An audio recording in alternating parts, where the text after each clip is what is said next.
Many coaches love the idea of playing a matchup zone defense, but aren't quite sure where to start. To help you out, we went to ChatGPT and got a list of the most common questions basketball coaches ask about matchup zones. This video shows you how renowned trainer and coach Don Kelbick addresses each of those 7 questions as part of his matchup zone defense. Coach Kelbick makes the matchup zone easy to teach but miserable to play against. Before we get to the questions, we wanted to let you know that you can get instant access to a free printable PDF of 5 checklists for elite coaching that will ensure you and your team are ready for every situation. Now let's get to the video.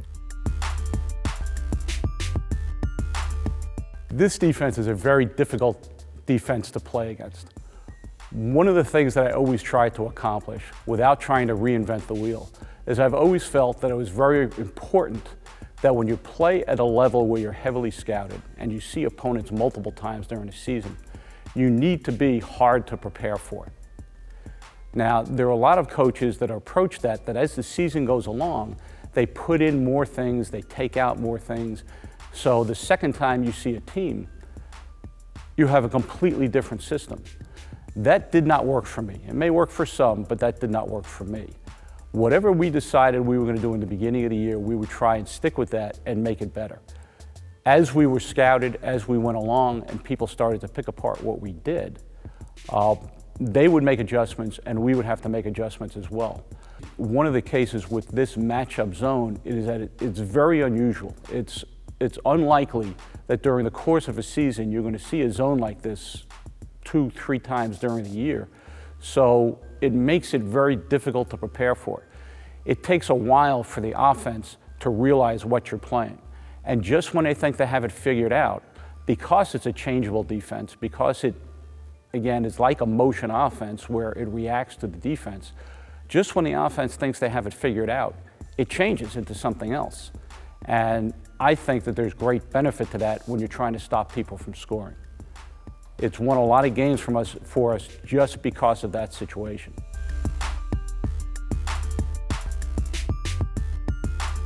Now we're going from 4-on-3, which is a lot of rotation. We're going to 4-on-4, which should be easier to match up with. Okay, but I want the defense to keep in mind, I want you to play matchup zone. Okay, offense, as much movement, as much cutting as you can get. Don't forget, you can ball screen, you can flare screen. You can backdoor people. Still a lot of talk. What are you going to give up? It can't be a layup. Do what's necessary not to give a layup. Close up if you're going to close out if you're going to recover on a guy that has the ball already. Ready? Let's play. Good. Let's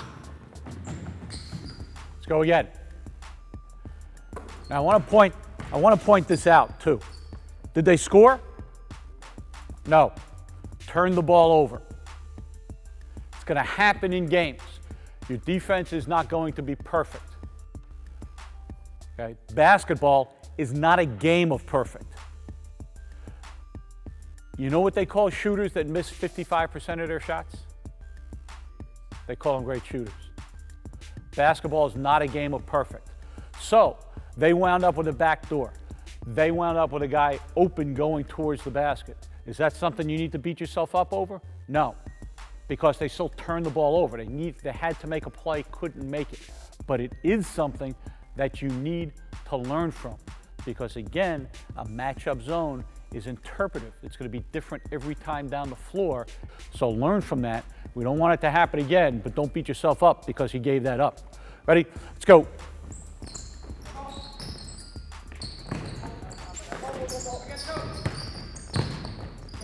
Good. Nice help. Close out. Find somebody. Nice move. Can't give up a layup. Which brings us to another point. Okay? The reason why we define defense, and I throw that thing in about team that makes the most layups wins. Let's reset up that situation. Okay? You had the ball here. There was somebody in the corner. Okay? Where were you? Okay? This was the situation. And this is how we make corrections in our defense as well. If we get hurt with something, or if somebody is not sure what his responsibility is, we put it back out on the court and we walk through it, okay? So what happened? Okay, we took the ball on the dribble here, we have a player here, and you looked at him and you were more concerned about him than you were about him, okay? Take your defensive philosophy. I don't think that anything works for you without living with whatever philosophy you have, and that has to be imparted to anybody that you have playing for you, no matter what you play. In this defense, the team that makes the most layups wins. So as he comes, what that means, even if he's a great shooter, what that means is if he's going to make a layup, you have to say, I don't care about him, and play him. If he kicks the ball out, just like this backdoor play, they still have to make that play. This play has already been made. If they kick the ball out for a shot, you either have to recover or we're going to rotate, depending on what the situation is. Okay? But everything gets better when you stop layups. That means when the ball is on the dribble going to the basket, it's 100% commitment on the ball. Has to be. Ready? Let's go once more. It's a good bump. Good bump. Nice. Nice.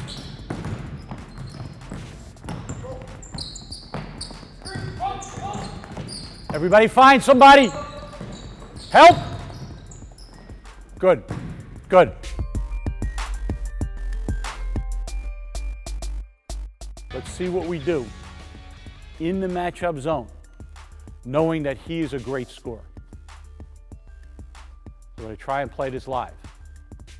Okay, within your matchup zone, great scorer. We can shade great scorers. So every place that he goes, you need to be aware that he's there. Ready? Let's play.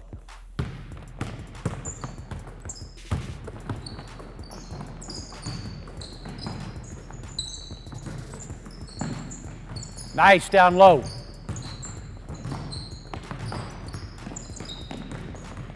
Okay, let's do it again. That was very nice, especially what you did down low. Chased a man all the way through.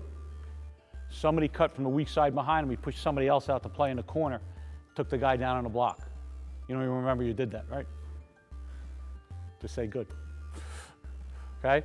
On offense, he's a great scorer. What should that mean to you? You should try and get him the ball. Okay? Defensively, he's a great scorer. Let's look at this. You got a great score on your corner. What would you do? Okay? You knowing he's a great scorer and he's got to go shade the great scorer, what would you do? Okay? All right? Ready? Let's go.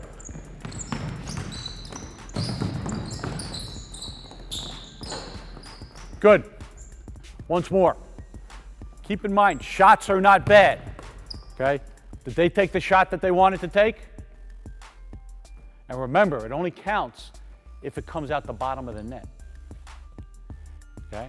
Everybody's got to know what a great scorer is. Ready? Let's go.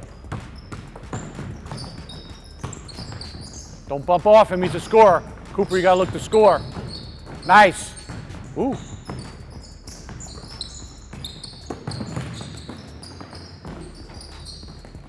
Okay, let's do it once more. Remember, okay, we just had pizza. There's no eating in the court. Okay? And I realize this is short time stuff. Okay? Ball's on the dribble, especially when your great scorers bring the ball on the dribble. What do you do defensively? Everybody's got to go play. Okay? Let's go once more. Know where he is. Find the shooter. Good.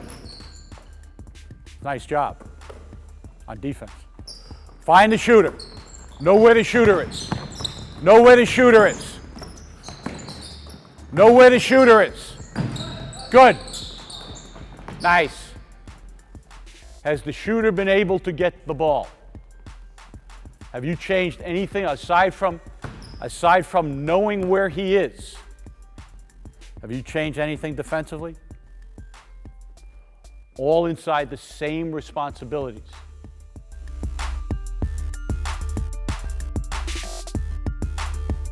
Ball is played man-to-man until it's either passed or bumped. Cutters away from the ball. You let them go. Cutters to the ball.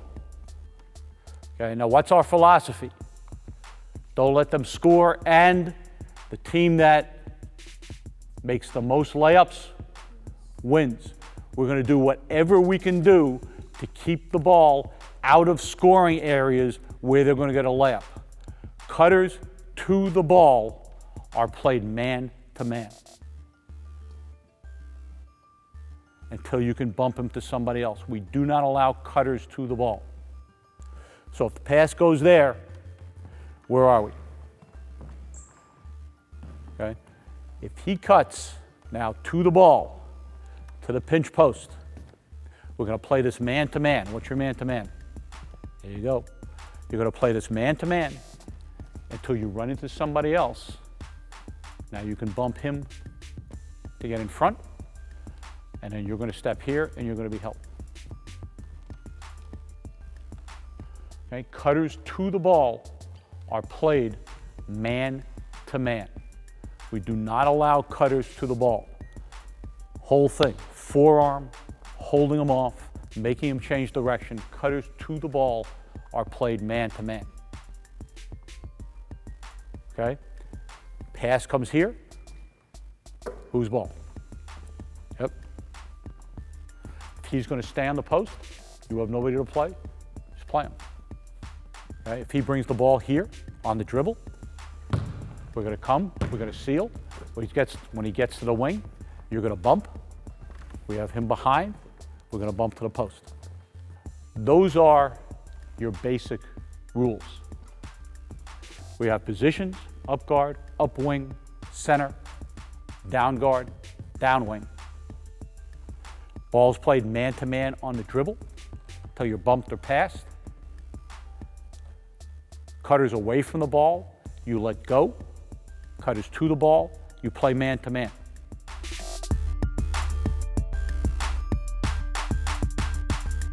You need to talk to one another. Because if I have a cutter, let's say I'm playing here, and I have a cutter coming to the ball from the weak side corner. Ball's out here. Now I'm out here, and I'm worried about the ball because I'm on the ball side. Somebody has to tell me that there's a cutter coming through. Okay? So we have to talk to one another to tell responsibilities because there's a possible bump coming up. Okay? Second thing, to make it easier, we said that everybody has to be playing somebody. The best way to sort that out is point to your responsibility. One of the ways that we taught our players to recognize a matchup zone, because a good matchup zone, if you're going to run a zone offense, will look like a zone. If you're going to run a man-to-man offense, it'll look like a man-to-man. So one of the advantages of a matchup zone is that the offense is not real sure what you're running. We taught our players to recognize a matchup zone because good matchup zones, their players point. If you see people going like this instead of going like this, it's a matchup zone. Okay, so let's run another motion. See if we can do that. See if we can talk one of cutters and always point to a man. Doesn't mean you run to him, but it means he's going to be your responsibility. Ready? Let's go. Go, ball, go, ball. Ball, ball, ball. Ball, ball, ball, ball. Ball, you guys help. Nice. Ball. Get ball, get ball. Get ball. Go, ball, ball. Nice. Find one, nice. Get ball, get ball. Ball, ball. Good bump. Get ball.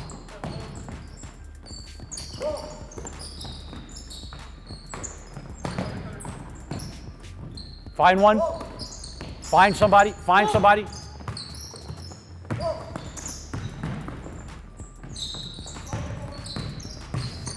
Come on. Nice job. Come.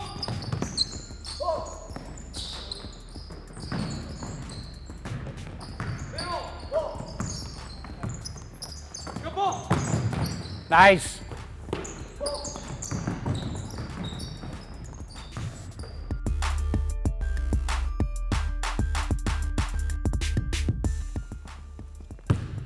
Man on top, 2 wings, high post, low post. Okay? Now, again, we said this was interpretive. Okay? He is what position? He's a post man. Okay? You're a perimeter defender. So we would interpret. You play the perimeter. Okay? You're playing the low post. You have nobody to guard. Where would you go?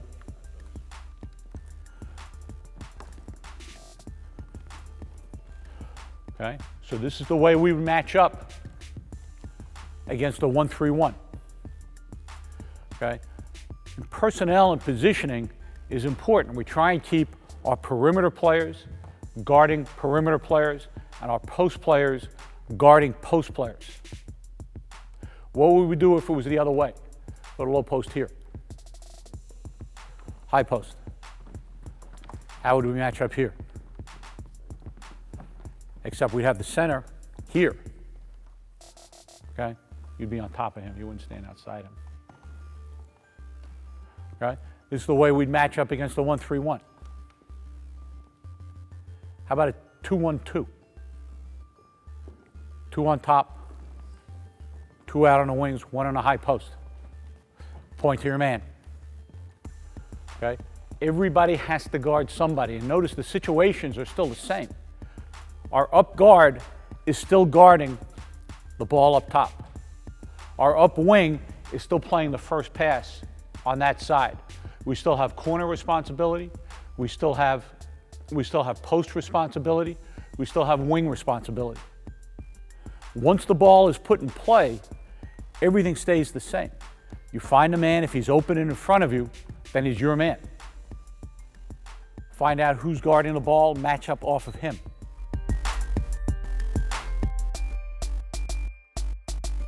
In implementing the matchup zone, we always start with man-to-man defensive principles. If you can't play man, you can't play zone. At some point, you got to guard the ball. At some point, you have to protect the weak side. At some point, you have to deny a pass in. At some point, you have to cover up the post.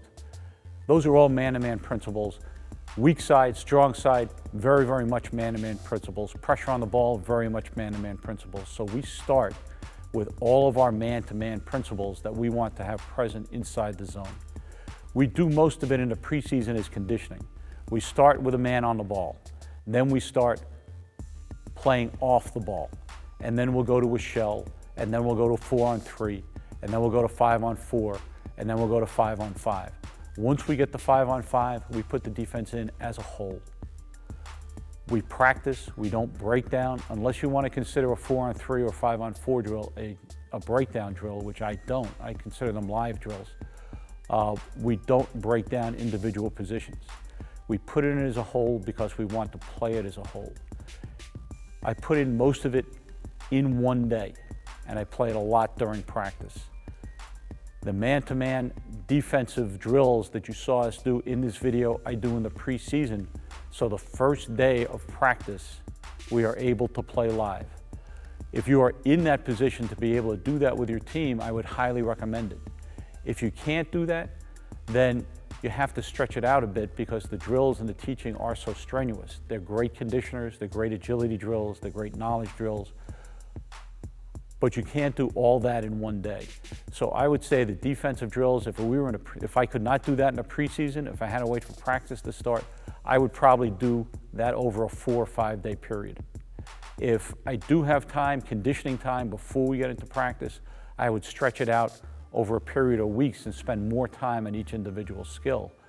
But my objective is, once I get into practice, I want to be able to play live.